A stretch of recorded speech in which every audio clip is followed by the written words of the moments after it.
di antara anak-anak ABG ya.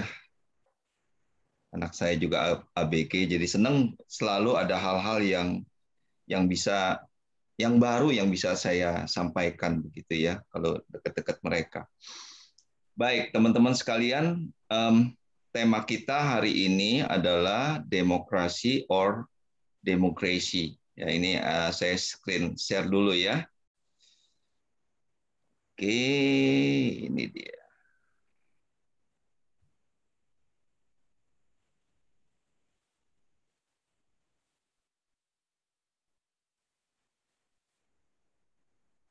Bagaimana? Sudah kelihatan? Sudah kelihatan. Sudah ya. Nah, ini demokrasi or democracy ya. Itu saya pakai Z, saya tutup. Kesannya apa ya? Ya bingung ya, mumet ya, pada akhirnya ya udahlah, masa bodoh ya, ditinggal pergi, ditinggal tidur, gitu ya. Jadi ini hanya permainan kata saja ya, tetapi bukan berarti tanpa makna ya. Jadi sekali lagi, ini bukan berarti tidak ada sesuatu yang kita pikirkan ya. Nah, teman-teman yang dikasih Tuhan ya, sebelum lebih lanjut kita membahas akan secara khusus untuk HUT RI ini ya, mari kita satu hati kita berdoa dulu ya. Tuhan, kami bersyukur untuk negeri ini. Secara langsung mungkin kami tidak bisa bagaimana mengungkapkan para pejuang kami mendapatkan akan kemerdekaan ini. Tetapi ya Tuhan, biar kiranya apa yang mereka sudah lakukan untuk negeri ini tidak membuat kami terlena, bahkan mengabaikan perjuangan mereka. Tapi biar kiranya Tuhan kami memaknai dengan lebih sungguh lagi, dengan lebih dalam lagi, mengartikan akan kemerdekaan yang Tuhan berikan bagi negeri kami. Secara khusus untuk kami anak-anak muda. Tuhan berkatilah di dalam waktu yang kami pakai beberapa menit ke depan ini, apa yang kami diskusikan, apa yang kami renungkan, bermanfaat. Secara khusus bagaimana kami memaknainya sebagai anak-anak Tuhan untuk negeri ini. Terima kasih, berdoa di dalam nama Tuhan kami Yesus Kristus. Amin. Nah, teman-teman yang dikasih Tuhan, apa sih demokrasi ya? Saya secara cepat saja, karena saya yakin teman-teman di sekolah pasti udah pernah membahas akan hal ini ya. Jadi demokrasi itu adalah bagaimana sistem pemerintahan ya, di mana hukum itu, kebijaksanaan itu, kepemimpinan, usaha besar ya dari suatu negara atau pemerintahan lain secara langsung atau tidak langsung diputuskan oleh rakyat. Nah ini dia ya. Jadi saya copy paste aja dari internet ya. Jadi diputuskan oleh rakyat ya.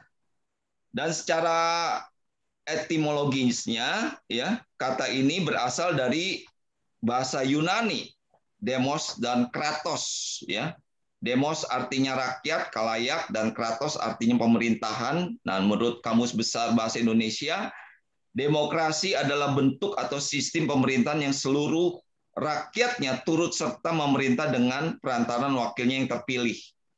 Ya, jadi ini secara cepat saja untuk arti kata demokrasi itu sendiri. Jadi demokrasi itu adalah pemerintahan yang diselenggarakan dari rakyat untuk rakyat dan oleh rakyat. Ya, jadi sekali lagi, walaupun di dalam prakteknya kita seringkali kesal juga ya, ini realitasnya dengan arti demokrasi itu sendiri kadang-kadang berbeda, bertolak belakang ya. Apa yang mungkin rakyat inginkan tidak tersalurkan, tetapi partai yang lebih dominan menentukan apa yang mereka mau lakukan. Nah, ini kita sangat disayangkan sekali. Nah, pertanyaannya adalah, apakah di Alkitab itu ada nggak yang membahas, yang menyatakan sebuah demokrasi? Ya, coba kita lihat sama-sama ya. Yang pertama dari Roma, ya, kitab Roma pasal yang ke-13. Dikatakan di situ, tiap-tiap orang harus tunduk kepada pemerintah, ya, yang di dalamnya, ya, yang di atasnya. Sebab kenapa? Sebab dikatakan tidak ada pemerintah yang tidak berasal dari Allah. Dan pemerintah-pemerintah yang ada ini ditetapkan oleh Allah. Sebab itu barang siapa melawan pemerintah, ia melawan ketetapan Allah. Dan siapa yang melakukannya akan mendatangkan hukuman atas dirinya. Sebab jika seorang berbuat baik, ia tidak usah takut kepada pemerintah, hanya jika ia berbuat jahat. Maukah kamu hidup tanpa takut terhadap pemerintah? Berbuatlah apa yang baik, dan kamu akan memperoleh pujian daripadanya. Karena pemerintahan adalah hamba Allah untuk kebaikanmu, tetapi jika engkau berbuat jahat, takutlah akan dia.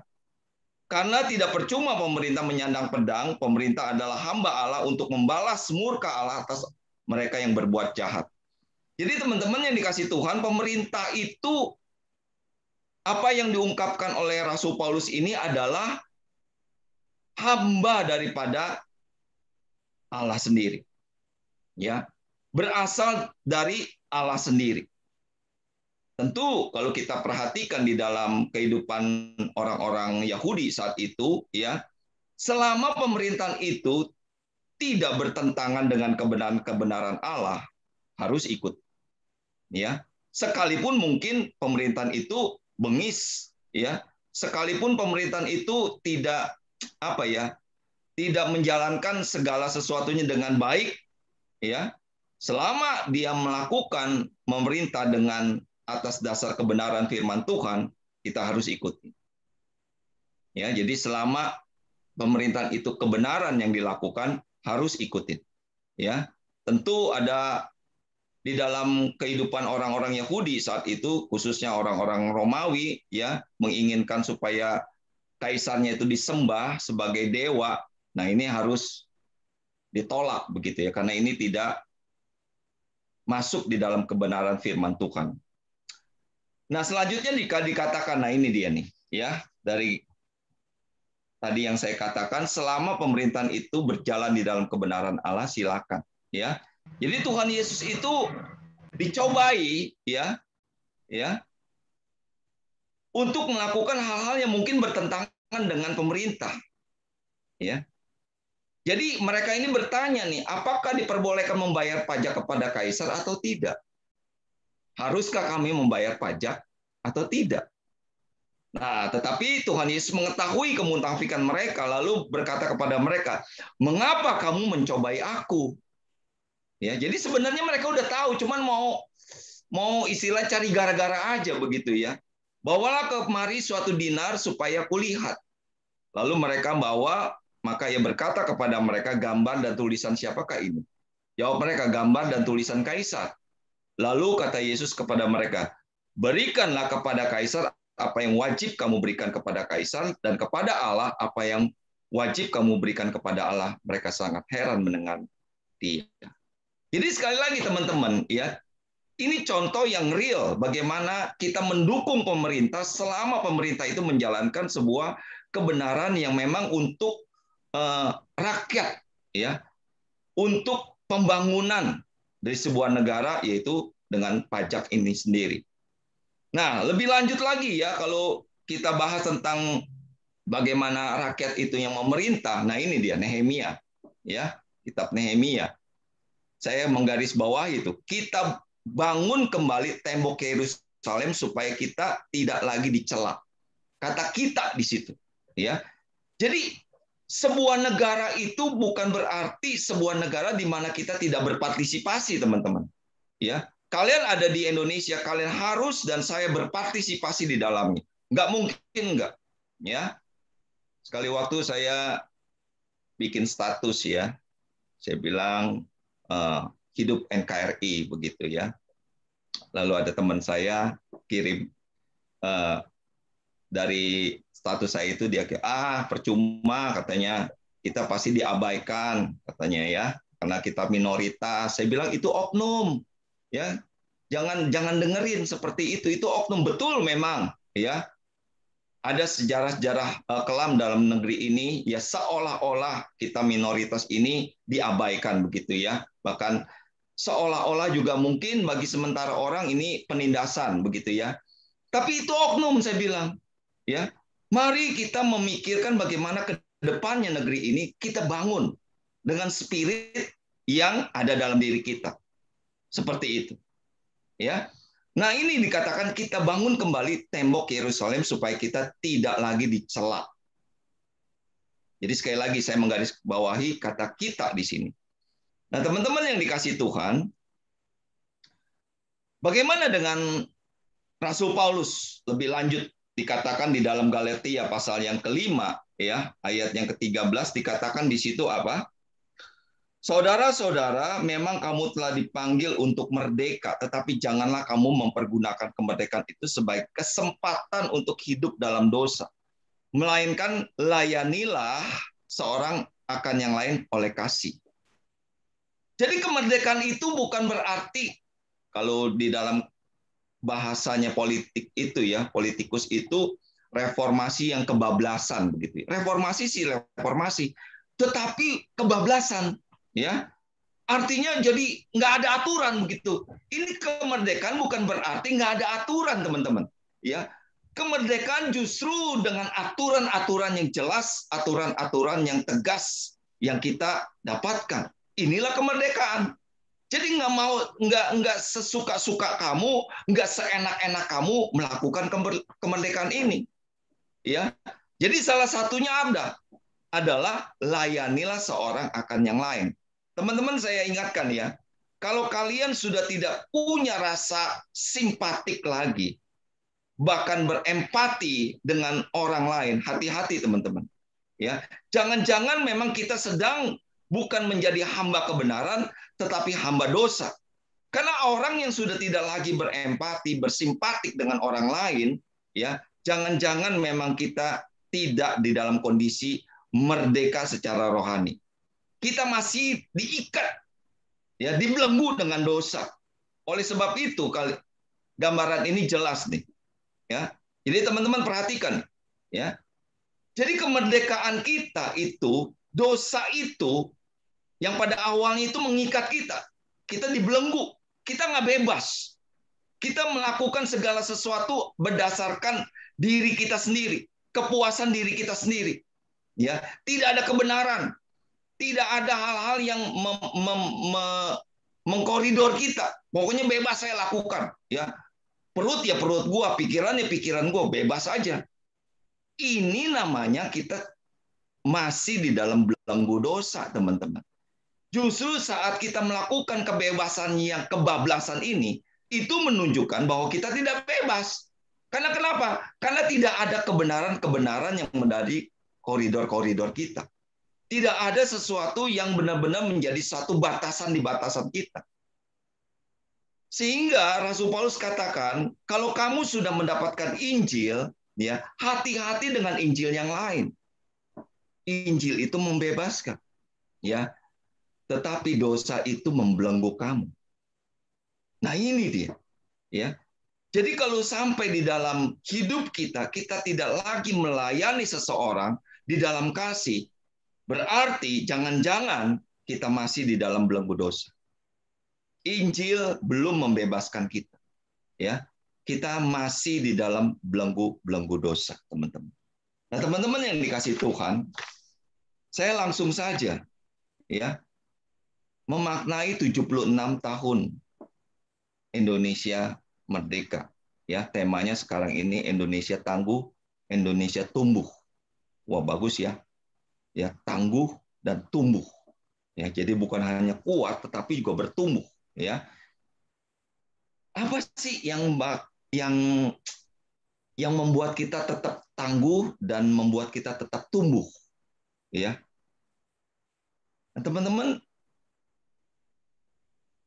kalian kenal nggak akan dua orang ini? Saya juga baru tahu nih ya. 2 bulan yang lalu apa begitu ya. Mengenal lebih dekat vaksin AstraZeneca dengan 2 ilmuwan asal Indonesia. Wow, bagi saya luar biasa ya. Asal Indonesia. Ya, vaksin yang sangat-sangat dibutuhkan oleh dunia sekarang ini Di situ ada 2 orang asal Indonesia. Luar biasa buat saya. Ya, walaupun mereka di luar negeri, tetapi mereka peduli dengan negeri mereka sendiri, Indonesia. Siapa mereka? Indra Rudiansah dan Karina Citra Dewi Ju. Mereka adalah kandidat doktor alias PhD dan peneliti genet Institut Universitas Oxford. Wow, ini universitas yang sangat-sangat terkenal di dunia. Demikian juga Karina adalah peneliti pengembang vaksin pada lembaga dan universitas yang sama. Luar biasa, teman-teman. Bagi saya ini, wah, ya, mereka ada di sana, tetapi mereka cinta Indonesia. Mereka tidak melupakan negeri mereka sendiri. Nah, ini yang harus kita apresiasi ya, buat orang-orang seperti ini. Mau nggak mau, teman-teman, saya harus munculkan ini, ya. Bagaimana perasaan teman-teman ketika mereka mendapatkan emas? Saya nggak percaya kalau teman-teman nggak nangis, ya. Secara jujur, kami bertiga waktu itu ada Ko Felix, ada Pak Andi dan saya. Kalau mau jujur, saudara, ya teman-teman ya, mau nangis, ya. Nangis bukan apa-apa, ini emosinya luar biasa, ya. Ini nggak main-main, ya. Ini tingkat dunia yang sangat-sangat dihormati, ya. Ini membawa nama negara. Apalagi mereka pertama kali mendapatkan emas dan pertama kali double putri ini mendapatkan kehormatan yang luar biasa. Bangganya itu, aduh, ya. Kalau masih ada medali di atas medali emas tuh apa? Mungkin intan atau berlian begitu ya. Mereka layaklah mendapatkan ini. Ya, luar biasa loh teman-teman. Ya, ini mereka membawa nama negara di Olimpiade tingkat dunia. Inilah yang dikatakan cinta akan negeri Indonesia. Teman-teman yang kasih Tuhan, apa yang kita lakukan untuk negeri ini? Pertanyaan. Jangan sampai teroris, radikal, separatis, ya, terus ada dalam negeri ini. Ini menjadi satu perjuangan kita, ya. Ini skala besar, teman-teman, secara nasional, ya. Ada ancaman-ancaman seperti ini. Bagaimana reaksi kita? Apakah kita marah dengan orang-orang yang seperti ini, ya? Apakah kita masa bodoh dengan orang-orang yang seperti ini? Di dalam doa-doa SF, ya, kami sering doakan supaya Tuhan menjaga negeri ini, menjaga NKRI ini tetap utuh, terbebas daripada intoleran dan juga radikalisme. Apakah teman-teman merasakan? Ya, ini bahaya. Demikian juga skala pribadi. Stop narkoba. Ya, hati-hati teman-teman. Ya, mungkin orang tua kamu nggak tahu. Ya, kamu bebas melakukannya. Hati-hati. Ini kemerdekaan yang kebablasan kalau kalian lakukan seperti ini. Ini skala pribadi. Nah, teman-teman yang dikasih Tuhan, saya ada beberapa pertanyaan kalau begitu. Apakah kita ada rasa patriotik ketika itu menyangkut kebangsaan kita? Coba teman-teman renungkan ya. Apakah ada rasa patriotik ya ketika menyangkut kebangsaan kita?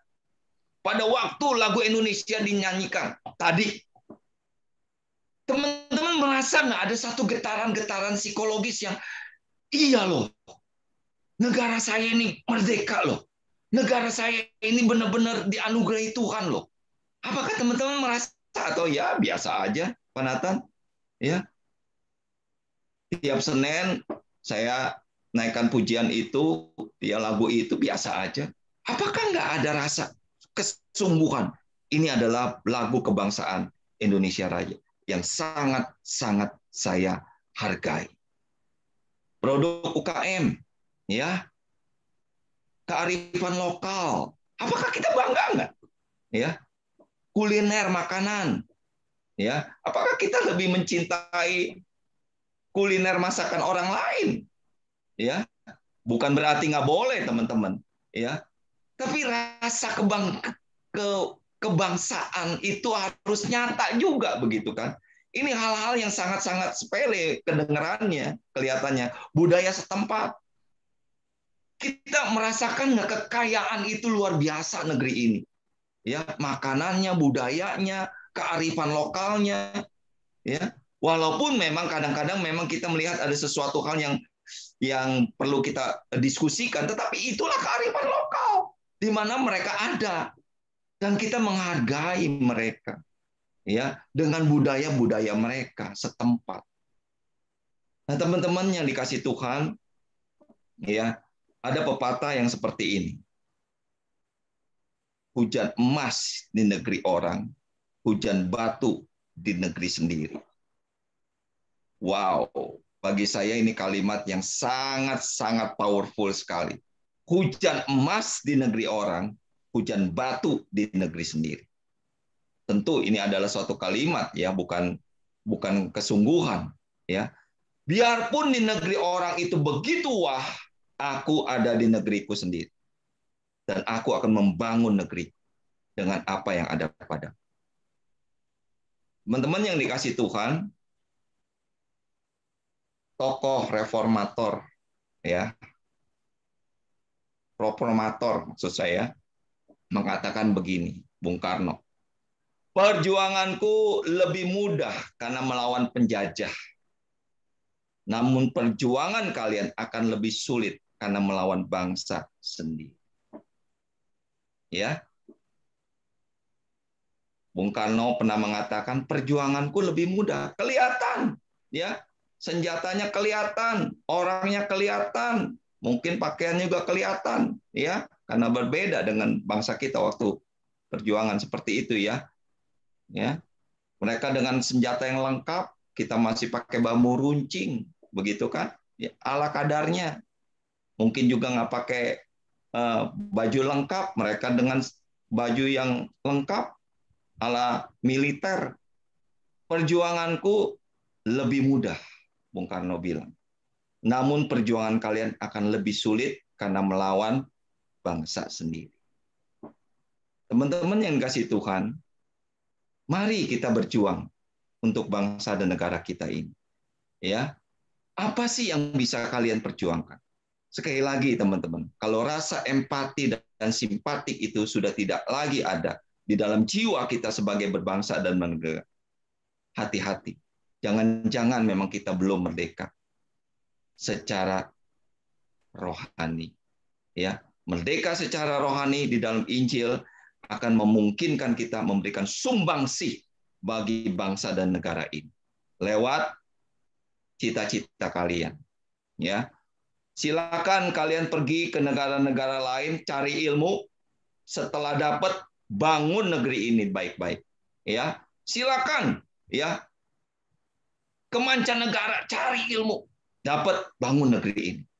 Dengan contoh tadi 2 orang ilmuwan itu, ya, mereka berjerih lelah untuk mendapatkan vaksin yang dibutuhkan untuk negerinya, untuk dunianya. Inilah orang-orang yang mengerti apa itu sebenarnya kemerdekaan, demokrasi itu, ya. Nah, teman-teman dikasih Tuhan, sekali lagi ini yang dapat saya berikan, dan tentu saja terakhir kita harus pekikan kemerdekaan ini bersama-sama. Ya, oke, bisa buka mic-nya, ya.